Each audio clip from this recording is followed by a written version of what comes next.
بسم اللہ الرحمن الرحیم الحمدللہ رب العالمین والصلاة والسلام علی سید الانبیاء والمرسلین۔ ناظرین، پروگرام عین عشق کے ساتھ آپ کا میزبان راحیل مختار صابری حاضر خدمت ہے۔ ہمیشہ کی طرح خان اسٹوڈیو کے پلیٹ فارم سے پروگرام عین عشق آپ کے لیے پیش کیا جا رہا ہے۔ ناظرین، آج کا جو موضوع ہے یہ بہت منفرد ہے، اس پر ہم پہلے بھی ایک پروگرام کر چکے ہیں کہ صوفیزم کیا ہے۔ اگر آپ کے پاس ایک روٹی ہے اور آپ کے پاس سائل آ جاتا ہے، آپ اسے آدھی روٹی دے دیتے ہیں تو آپ نے اس پر احسان کیا، لیکن اگر آپ اس کو مکمل روٹی دے دیتے ہیں تو آپ صوفی ہو گئے، آپ نے احسار کیا۔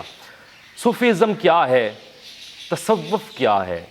جب لفظ تصوف آ جاتا ہے تو دنیا تصوف کا ایک بہت بڑا نام، ایک بہت بڑا حوالہ میرے مرشد کامل حضرت خواجہ غلام قطب الدین فریدی صاحب، جنہوں نے تصوف پر جو کام کیا ہے اسے پورے دنیا میں جانا جاتا ہے، مانا جاتا ہے۔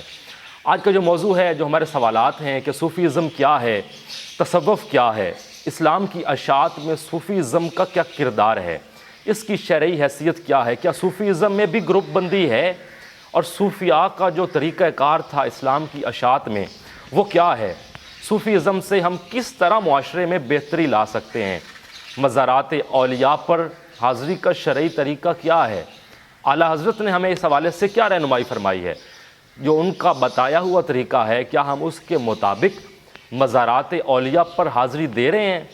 کیا مزارات اولیاء پر حاضری دیتے وقت ہم فرض سے ہٹ رہے ہیں؟ کیا فرض کو چھوڑ کر اگر ہم اولیاء اللہ کی بارگاہ میں حاضر ہوتے ہیں تو اس کی کیا حیثیت ہے؟ یہی سوال لے کر آج ہمارے ساتھ ایک ممتاز و محترم عالم دین جناب مفتی انیس چشتی صاحب داتا نگر لاہور سے آپ تشریف فرما ہیں۔ السلام علیکم ورحمۃ اللہ وبرکاتہ۔ وعلیکم السلام ورحمۃ اللہ وبرکاتہ۔ کیسے طبیعت مزاج ہیں قبلہ آپ کے؟ الحمدللہ، بہت شکریہ، آپ نے ایک دفعہ پھر عین عشق کے لیے خان اسٹوڈیو کے لیے وقت نکالا۔ جی جزاک اللہ خیر۔ مفتی صاحب، میرا آپ سے پہلا سوال یہ ہے کہ صوفیزم اور تصوف کیا ہے؟ صوفی نام لیتے ہی انسان کے دماغ میں ایک امیج بن جاتا ہے، ایک تصویر بن جاتی ہے کہ ایک مخصوص حلیہ رکھنے والا شخص، مخصوص لباس پہننے والا، کیا وہ صوفی ہے؟ الحمدللہ رب العالمین والعاقبۃ للمتقین، الصلاۃ والسلام علی سید الانبیاء والمرسلین۔ ہمارا آج کا ٹاپک بڑا اہم اور وقت کے تقاضوں کی ضرورت ہے، بالکل، کیونکہ ہر وہ بندہ جو داڑھی بڑھا لیتا ہے اور جو کپڑے پورے واجبی کپڑے بھی نہیں پہنتا اور طرح طرح کی بکواس کرتا ہے، غسل کا، نہانے کا اسے پتہ نہیں ہے، لوگ اسے صوفی اور اس طرح کے نام دے دیتے ہیں جنہیں ہم عام زبان میں ملنگ بھی کہتے ہیں، اس کو صوفی کہتے ہیں۔ حالانکہ صوفی جو ہے نا، اس کا لغوی معنی دیکھا جائے نا تو وہ بھی بڑا پیارا ہے۔ لغت کی کتابیں اگر آپ اٹھا کر دیکھیں نا تو صوفی صافی سے بنا ہے، واہ، اور صافی جسے آپ ایک دوائی بھی استعمال کی جاتی ہے خون صاف کرنے کے لیے، صافی کا نام دیا جاتا ہے، صفائی کرنے والا، صفائی کرنے والا۔ واہ واہ واہ، روح کی صوفی صفائی کا کرنے اصل معنی ہے صفائی کا معنی، یہ لغوی معنی ہے، واہ، اور اصطلاحی معنی اس کا یہ ہے کہ جو تزکیہ نفس کرے، آپ کی روح میں آپ کو صاف کر دے۔ آہا، حضور داتا گنج بخش علی حجویری رحمۃ اللہ علیہ نے صوفی پر پوچھا گیا نا کہ صوفی کیا ہے؟ کیا کسی رسم کا نام ہے؟ کیا کسی لباس جبے کبے کا نام ہے؟ آپ نے فرمایا کہ نہیں، صوفی یہ نہیں ہے، لیس تصوف رسوما ولا علوما، کہ صوفی کسی رسم کا نام نہیں ہے، کسی خاص علم کا نام نہیں ہے، بلکہ صوفی نام ہے تزکیہ نفس کا، آہا، صوفی نام ہے سخاوت کا، صوفی نام ہے صبر کا، صوفی نام ہے رضائے الہی کا، اس کو صوفی کہتے ہیں، اور اسی سے بنا ہے تصوف۔ اور تصوف کا اگر مادہ لیں تو صوف بنتا ہے، اور صوف کہتے ہیں ایک بہت خاص سا لباس ہوتا تھا پہلے ادوار میں، صوفیہ کا اون کا لباس وہ پہنتے تھے، اور یہ اون کا لباس صوفیہ نے حضرت ابوبکر صدیق رضی اللہ تعالی عنہ سے لیا، کہ جب آقا کریم صلی اللہ علیہ وسلم نے جنگ کے لیے ترغیب دلائی صحابہ کو، تو حضرت ابوبکر صدیق نے سارا گھر کا مال حضور کی بارگاہ میں پیش کر دیا اور خود اون یا ٹاٹ کا لباس پہن کے حضور کی بارگاہ میں آ گئے۔ تو صوفیہ اس سے یہ تصوف لیتے ہیں اور اپنے اوپر اس طرح کا لباس بھی پہنتے ہیں، لیکن یہ پہلے صوفیہ کا طریقہ کار تھا، اب صوفیہ اس طرح کا انداز نہیں اپناتے، یہ صوفی اور تصوف ہے۔ ماشاءاللہ۔ اور اگلا سوال میرا یہ ہے کہ صوفیزم کی جو شرعی حیثیت ہے جی یہ کیا ہے، اور اسلام کی اشاعت میں اس کا کیا کردار ہے؟ جی، بڑا خوبصورت سوال ہے۔ صوفیزم کی شرعی حیثیت کیا ہے؟ شرعی حیثیت ہمیں اس سے پتہ چلتی ہے کہ آقا کریم صلی اللہ علیہ وسلم نے اللہ کا پیغام بڑے احسن انداز میں پہنچایا، بے شک، اور اس طرح پھر پیغام پہنچاتے پہنچاتے یہ صحابہ تک پہنچا۔ حضرت عثمان ذوالنورین رضی اللہ تعالیٰ عنہ حضور کے داماد آپ کی بارگاہ میں آپ منبر پر تشریف فرما تھے کہ کیسے انہوں نے کام کیا، شرعی حیثیت کیا ہے صوفیہ کی۔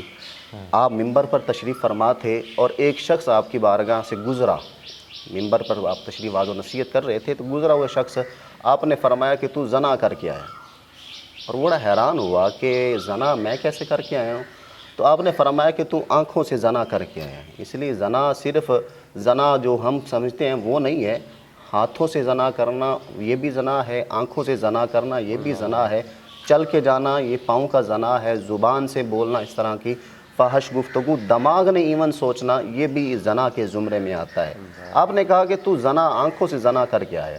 وہ رک گیا اور کہنے لگا واللہ اللہ کی قسم اس نے کھائی۔ اس نے کہا کہ ہم نے تو یہ سمجھا تھا کہ وحی کا نزول انبیاء پر نازل ہوتا ہے اور حضور کے بعد وحی کا سلسلہ ختم ہو گیا، لیکن آپ پر تو وحی کا سلسلہ نازل ہو رہا ہے۔ آپ نے کہا کہ تو صحیح کہہ رہا ہے کہ وحی کا سلسلہ ختم ہو گیا ہے، حضور تک وحی کا سلسلہ تھا، وحی کا سلسلہ ختم ہو گیا، لیکن سنو فراست المؤمنین فإنہ ینظر من اللہ تعالی، کہ جو اللہ کے بندے ہوتے ہیں ان کی فراست سے بچو، وہ اللہ کے نور سے دیکھتے ہیں، اور جہاں تک اللہ کا نور پھر جاتا ہے ان صوفیہ کی نظر اور ان اولیاء اللہ کی نظر وہاں تک پہنچتی ہے۔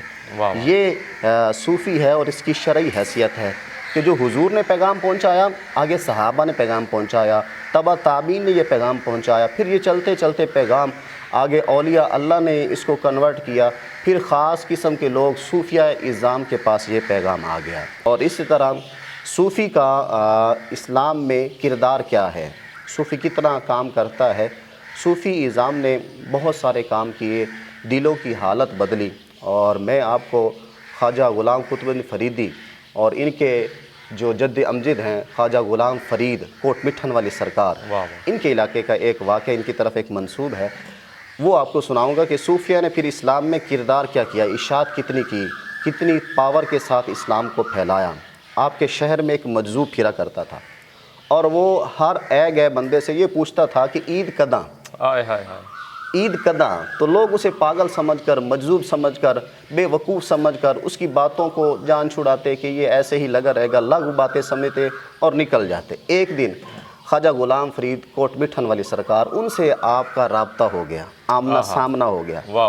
تو وہ مجذوب تھا، اس نے وہی سوال دہرایا، سرکار عید کداں۔ اب جو صاحب حال ہوتے ہیں، جو دل کا حال جانتے ہیں اور جو اشاعت کرنا جانتے ہیں، اسلام کو جانتے ہیں، بڑا خوبصورت نفت الاواز جواب دیا۔ آپ نے کہا یار ملے جداں۔ اب وہ مجذوب تھا اور مجذوب کی حالت ایسی بدلی کہ آنکھوں سے آنسو نکلنا شروع ہو گئے، کیفیت طاری ہو گئی، بارش لگ گئی آنسوں کی، اور وہ پھر بڑا حیران ہوا۔ اب دیکھیے صوفیہ اعظام کا کام کتنا خوبصورت ہے۔ ہم اگر عام انسان کو دین کی تبلیغ کریں تو بڑا مشکل ہے، بہت، اسے ایک مسئلہ ناپاکی پاکی کا مسئلہ سمجھانا بڑا مشکل ہو جاتا ہے، لیکن صوفی کا کردار کتنا خوبصورت ہے۔ صرف نظر ڈالتے ہی مجذوب ہے، عقل اس کی نہیں ہے، پاگل ہے، پھر بھی اس کے اوپر ایک رکت طاری ہو گئی۔ پھر اگلا اس نے سوال دہرایا، اب اس کی عقل ٹکانا شروع ہو گئی۔ پہلا سوال اس نے کیا عید کداں، آپ نے فرمایا یار ملے جداں۔ پھر وہ کہنے لگا کہ سرکار یہ بھی بتا دیے یار ملے کداں، کہ یار کب ملے گا؟ آپ نے کہا کہ پھر میں مرے جداں۔ جواب ختم ہو گیا، وہ مجذوب نہ رہا اور پھر اس کی حالت درست ہوگی۔ یہ صوفیہ اعظام کا طریقہ کار اور دین اسلام کا طریقہ اور اشاعت ہے۔ اس طرح کر کے صوفیہ اعظام نے دین کو بڑھایا۔ واہ واہ، کیا بات ہے، بہت اعلیٰ جواب دیا آپ نے، بہت ہی لطف آیا۔ اسی سے ریلیٹڈ ایک سوال ہے کہ کیا صوفی ازم میں بھی فرقہ واریت ہے؟ جی، صوفی ازم سے جڑے باطل عقائد جو ہیں ان کے حوالے سے بھی آپ روشنی ڈالیں۔ یہ دونوں سوال جو ہے نا، بالخصوص دونوں سوال ایک ہی ہیں۔ کیا صوفی ازم میں باطل عقائد یعنی کہ فرقہ واریت آ گئی ہے اور باطل عقائد؟ ان کا جواب ایک ہی ہے، کیونکہ صوفی ازم جو ہے باطل عقائد کا نام ہے، اور اسی طرح نہ ہی صوفی ازم نے فرقہ واریت ہے۔ اس طرح کا ہم ماحول دیکھ رہے ہیں کہ جو درباروں پر ہوتا ہے، ملنگ ٹائپ بیٹھے ہوتے ہیں، نہ انہیں نماز کی فکر ہوتی ہے، نہ روزے کی فکر ہوتی ہے، نہ زکوٰۃ حج کی دین ارکان کی کسی کی فکر نہیں ہوتی، اور اس طرح نہ انہیں پاکی کی پتہ ہوتا ہے اور نہ پلیدی کا پتہ ہوتا ہے۔ فکر تو بعد کی بات، علم ہی نہیں ہوتا، علم بھی نہیں ہوتا، پتہ ہی نہیں ہوتا کہ فکر تو تب ہے جب ہم ہمیں نے علم ہوگا۔ نہانا کیسے ہے، ہم نے ہاتھ کیسے دھونے ہیں، ہم نے وضو کیسے کرنا ہے، یہ بنیادی چیزیں ہیں، یہ تو ابتدا میں والدین اس کو سکھائیں۔ لیکن یہ لوگ جو بیٹھے ہوتے ہیں اس طرح کے، ہم انہیں صوفی کا نام دیتے ہیں، یہ صوفی کا نام نہیں ہے، یہ صوفی نہیں ہے، یہ ہمیں ان کا رد کرنا چاہیے، یہ باطل ہیں، ٹھیک ہے۔ اور اس طرح صوفیہ میں فرقہ واریت نہیں ہے، بلکہ صوفیہ کا جو کام ہے وہ اللہ اور اس کے رسول کا دیے وہ پیغام ہے، کیونکہ قرآن مجید برہان الرشید میں اللہ تبارک و تعالیٰ نے ارشاد فرمایا وَيُعَلِّمُكُمُ الْكِتَابَ وَالْحِكْمَةَ وَيُزَكِّيهِمْ۔ اس کا سب سے پہلے جو محور اور منبر ہیں وہ تو حضور کی ذات ہے، اور اس کے بعد صحابہ کی ذات ہیں کہ جنہوں نے تعلیم سکھائی لوگوں کو اور ان کے دلوں کو پاک کیا، اور اس کے بعد یہ چلتے چلتے صوفیہ کے پاس ان کی یہ جگہ آتی ہے کہ صوفیہ نے اللہ تبارک و تعالیٰ کا پیغام، اس کا علم پہنچایا اور لوگوں کے دلوں کو صاف کیا۔ اس میں کسی قسم کی فرقہ واریت نہیں ہے۔ ہاں، لیکن جو لوگ اپنا ایک ڈیرا بنا کے بیٹھ جاتے ہیں، اپنی طرف سے عقائد بنا لیتے ہیں کہ تو ایک سگریٹ کا کش لگا اور تیری نمازیں معاف ہو گئیں، یہ کہاں پہ لکھا ہوا ہے؟ نماز تو حالت مرض میں اتنا بندہ مریض ہو جائے کہ اٹھ نہ سکتا ہو، اس پر نماز معافی نہیں ہے۔ اور جن کو یہ مانتے ہیں، حضرت علی کو مانتے ہیں، امام حسین کو مانتے ہیں، تو ان کی تو زندگی دیکھ لیں تو ان کی نماز سر بس سجود گزری ہے۔ اللہ اکبر، کیا بات۔ حضرت علی تو حضور فرماتے ہیں، حضرت علی کے بارے میں آتا ہے کہ حضرت علی تو اس وقت تک گھوڑے کے دوسری طرف پاؤں نہیں رکھتے جب تک قرآن پاک مکمل نہ کر لیں، اتنے پاکیزہ شخص۔ اور امام حسین کی ہسٹری، ان کی تاریخ تو آپ کے سامنے ہے، کربلا میں انہوں نے اپنی جان کے دوران بھی نماز قضا نہیں کی، نماز ادا کی ہے۔ اور ان لوگوں کو جو نام لیتے ہیں علی علی، امام حسین وغیرہ، تو یہ ان لوگوں کو ان چیزوں کا پتہ ہی نہیں ہے۔ اصل میں فرقہ واریت ڈالنے والے یہ لوگ ہیں۔ یہ حقیقت کی راہ میں رکاوٹ ہے، حقیقت کی راہ میں بالکل یہ جو رکاوٹ ہے۔ حقیقی صوفی ہے، جو جس سے ہم فیض حاصل کر سکتے ہیں، صوفی تو بڑا اعلیٰ نام ہے یہ بھائی۔ ان تک ہمیں پہنچنے میں راستے میں رکاوٹ حائل کر راستے رہے ہیں۔ میں یہ ہمیں جو ہمارے دیگر جو مسالے کے لوگ ہیں، یہ انگلیاں اٹھانے کا موقع دیتے ہیں، موقع دے رہے ہیں۔ درباروں پر جو ہمارے کام ہوتا ہے، صوفی اظام کا یہ کام نہیں ہے۔ بالکل، صوفیہ اظام نے درباروں کو بڑے چاند لگائے ہیں، وہاں پر لوگوں کی مدد بھی ہوتی تھی، وہاں پر تعلیم کا سلسلہ بھی ہوتا تھا، بالخصوص ہوتا تھا۔ آپ حضور گولڑا شریف، بے شک، وہاں کی آپ تاریخ اٹھا کے دیکھ لیں، پیر مہر علی شاہ صاحب کا طریقہ دیکھ لیں، ان کے آگے بیٹوں کا، اور ان کے آگے پیر نصیر الدین نصیر چشتی گولڑوی، میرے پیر صاحب کا طریقہ کار دیکھ لیں کہ تعلیم کا سلسلہ وہاں سے شروع ہو رہا ہے۔ یہ درگاہیں ہیں، یہ صحیح طرح صوفی ازم ہے، یہ پیغام رسول اللہ ہے، یہ پیغام حکمی ربی ہے، اس طرح کا پیغام پہنچاتے ہیں، اس میں کوئی فرقہ واریت نہیں ہے۔ بالکل، لیکن جو ہم معاشرے میں غلط رسومات دیکھتے ہیں، آپ ان کو ایک فرقہ واریت یا بری رسمیں کہہ سکتے ہیں، ان کا کلا کما ہم نے کرنا ہے۔ اپنی نسل میں یہ اویئرنس پیدا کرنی ہے، اپنے بچوں کو بتانا ہے، اپنے بڑے بزرگوں کو بتانا ہے۔ ابھی تک ہمارے بڑے بزرگوں کو نہیں پتہ کہ یہ دربار والے کیا کرتے ہیں۔ دربار والے کے پاس جانا ہے تو اللہ کا وسیلہ دینا ہے، اور یہ سمجھ کر جانا ہے کہ یہ بزرگ ہیں اور یہ اللہ کی بزرگی میں پہنچے ہوئے بندے ہیں، ان کے وسیلے سے میں اگر مانگوں گا تو میری مراد پوری ہو جائے گی۔ یعنی طریقہ کار بھی مخصوص ہے جو ہمیں علم ہونا ضروری ہے۔ جی ضروری ہے، ضروری ہے۔ درباروں پر ایسے جا کے حاضری دینے کہ بابا تو ہی دے مجھے، داتا تو ہی مجھے دے، داتا تو اللہ کی ذات ہے، بے شک، دینے والی تو رب کی ذات ہے، لیکن ان کا وسیلہ پیش کرنا ہے، وسیلے کے ذریعے مانگنا ہے۔ مالک کائنات، یہ غلط عقائد میں آ گیا، باطل عقائد میں آ باطل گیا۔ عقائد میں آ گیا کہ مالک کائنات تو ہی دینے والا ہے، ان کو بھی تو نے دیا ہے، ساری کائنات کو تو دینے والا ہے، مجھے بھی تو دینے والا ہے، لیکن یہ تیرے پیارے بندے تھے، ان کے ذریعے تو مجھے بھی عنایت فرما دے۔ اس طرح کے عقائد ہمارے ہونے چاہیے۔ اللہ تبارک و تعالی ہمیں صحیح عقائد اور صحیح طرح صوفی کو سمجھنے کی توفیق عطا فرمائے۔ آمین۔ جی، بہت اچھے انداز سے مفتی صاحب آپ نے اس سوال کو بھی کور کر لیا۔ تو اگلا سوال میرا یہ ہے کہ صوفی ازم کے ذریعے کیسے معاشرے میں بہتری لائی جا سکتی ہے، اور صوفیاء کا جو انداز تبلیغ ہے، طریقہ تبلیغ ہے، وہ کیا ہے، وہ کس حد تک مستند ہے؟ صوفیہ کرام کا وہی انداز تبلیغ ہے کہ جو آقا کریم صلی اللہ علیہ وسلم نے دیا، اور اسی راستے پہ چل کے یہ لوگ عوام کی رہنمائی کرتے ہیں۔ اس کی 2-3 مثالیں یا واقعات میں آپ کو بتاؤں کہ جب یہ مغلیہ دور تھا اور جہانگیر نے ایک یار ملک سے شادی کر لی تھی، ان کی ایک لڑکی لے کر، عورت لے کر آیا تھا، تو اس نے بر صغیر پاک و ہند میں آ کر اپنا دین پھیلانے کی بڑی کوشش کی، اور جب وہ پاورفل ہو گئی تو اس نے پیچھے پیغام بھیجا کہ اب میں نے اپنی جڑیں مضبوط کر لی ہیں، ایسا کرو تم اپنے علماء بھیجو۔ جب وہ علماء آئے تو راوی کے کنارے پہنچے، ایک طرف علماء بیٹھے ہوئے تھے دوسرے کنارے پہ، اور ایک طرف یہ صوفیہ اعظام کا ڈیرا تھا، داتا صاحب اور ان کے جتنے بھی رفقا تھے حضور داتا صاحب کے بعد، ان کا ڈیرا لگا ہوا تھا۔ اب ان علماء نے یہ کہا کہ علماء کی طرف جائیں گے تو یہ تو بحث مباحثہ کریں گے، ہمیں گھیر لیں گے، ایسا کرتے ہیں یہ گدی نشین ہے، گدڑی نشین ہے، انہوں نے کیا کچھ ہمیں کہنا، ہم انہی سے گزر جاتے ہیں اور انہی کے پاس رات گزار لیتے ہیں۔ رات انہوں نے وہاں پر گزاری، اور رات گزارتے گزارتے ان میں سے ایک عالم اٹھا اور کہنے لگا کہ حضور کے نواسوں کی اور حضور کی بیٹی کی کیا بات ہے۔ جب صوفیہ نے یہ سنا تو صوفیہ تو اہل سنت کے عقائد پر تھے، ان کے دل میں جوش جاگا، محبت جاگے، کہنے لگے واہ واہ کیا بات ہے، حضور کے خاندان کا ذکر، حضور کی بیٹی کا ذکر، حضور کے نواسوں کا ذکر۔ ایک مجمع جوش بن گیا، ایک محفل کا سما بن گیا۔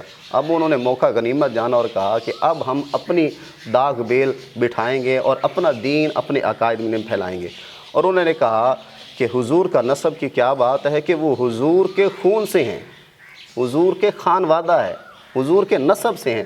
صوفیہ میں اور جوش بڑھ گیا، ایک صوفی اٹھے اور کہنے لگے کیا بات ہے کہ حضور کے خانوادے سے ہیں، حضور کے نسب سے ہیں، لیکن سنو جن کو حضور نے ساتھ لٹایا ہوا ہے، ایک طرف ابو بکر ہیں اور ایک طرف عمر ہیں، ان کی بھی کیا بات ہے۔ یہ تو حضور کے نسب سے ہیں، ان کی خاندان سے ہیں، خون سے ہیں، تو ان کی تو مثال ہی نہیں ہے نا۔ لیکن جو حضور کے قدموں سے جڑے ہیں، حضور کی مٹی کے ساتھ مٹی بنے ہوئے ہیں، ان کا مقام پھر کیا ہو۔ اور حضور داتا گنج بخش علی حجویری رحمۃ اللہ علیہ فرماتے ہیں کشف المعجوب میں آپ کا یہ قول موجود ہے، آپ کہتے ہیں کہ فقیر وہ نہیں ہوتا کہ جو تیرے بگڑے ہوئے کام درست کر دے، جو رکے ہوئے کام چلا دے، بلکہ فقیر وہ ہوتا ہے جو تیرے دل پر نظر ڈالے اور تیرے دل کو صاف کر دے، تیرا تزکیہ نفس کر دے، تیری روح پاک کر، تیرا دل صاف کر دے، تجھے رب کی طرف مطیع بنا دے اور اس کی بارگاہ میں تجھے لے کر جائے۔ یہ صوفیہ اعظام کا طریقہ کار اور دین اسلام میں اور تبلیغ میں یہ انداز ہوتا ہے کہ وہ ایک میلے کچیلے بندے کو اٹھاتے ہیں، اور صوفیہ کے یہ بڑا پیارا انداز ہے، صوفی کسی کو جھڑکتا نہیں ہے، صوفی کسی کو اپنے آپ سے دور نہیں کرتا، صوفی میں محبت ہی محبت ہوتی ہے۔ آپ حضور داتا گنج بخش علی حجویری رحمۃ اللہ علیہ کی مثال لے لیں کہ جب آپ اس جگہ پر آئے، جو راوی کا کنارہ تھا، یہاں پر آپ آ کر بیٹھے تو چاروں طرف شرک تھا، ہندو تھے، سکھ تھے، آپ نے کسی کو دتکارا نہیں ہے۔ بلکہ مجھے ایک قول یاد آ رہا ہے، خواجہ معید الدین چشتی اجمیری علیہ رحمہ، آپ کے جب خلیفہ تھے، خلیفہ مجاز تھے، خواجہ قطب الدین مختار کاکی اور شاکی، آپ کے خلیفہ یہ بنے، تو جب یہ آپ کے پاس رہا کرتے تھے اور ایک ریاضت اور وجاہت اور عبادت کے بعد جب آپ نے اپنے اس مرید کو کسی جگہ پیغام پہنچانے کے لیے کوئی جگہ منتخب دی اور کہا کہ وہاں جا کر پیغام پہنچاؤ، تو آپ نے 3 باتیں فرمائیں۔ دیکھیے کتنی شارٹ اور بڑی پیاری باتیں ہیں اور سمجھنے کی باتیں ہیں اور یہ روح میں اترنے والی باتیں ہیں۔ آپ نے فرمایا بیٹا اب تو دین اسلام کی تبلیغ دینے کے لیے جا رہا ہے، آقا کریم کا پیغام پہنچانے کے لیے جا رہا ہے، لیکن سن میری 3 باتیں ہمیشہ اپنے ذہن میں رکھنا اور اس کو عملی جامہ پہنانا۔ پہلی بات آپ نے فرمائی کہ یہ ہاتھ کبھی ایسے نہ کرنا، کبھی مانگنا نہ۔ ہم اب دیکھ لیں معاشرے میں جو مانگ رہے ہوتے ہیں ہم انہیں فقیر کہتے ہیں اور انہیں صوفی کہتے ہیں، لیکن صوفیہ خود مختار ہوتے ہیں اور ان کے اندر بڑا ایک اللہ تبارک و تعالیٰ کا جذبہ چھپا ہوتا ہے اور صرف اللہ سے مانگتے ہیں۔ آپ نے فرمایا کہ بیٹا پہلا کام یہ کرنا کہ کبھی مانگنا نہ کسی سے، کسی کے دروازے پر نہ جانا۔ دوسرا فرمایا آپ نے، بڑی پیاری بات ہے خواجہ معید الدین چشتی اجمیری علیہ رحمہ کی، اگر ہم اس کو اپنی زندگی کا معمول بنا لینا تو ہماری عزت میں، ہماری عزت نفس میں اضافہ ہو سکتا ہے۔ آپ نے دوسرا حکم ارشاد فرمایا بیٹا دوسرا کام یہ ہے کہ جو بھی سائل آ جائے دروازے پر اسے خالی نہ لوٹانا۔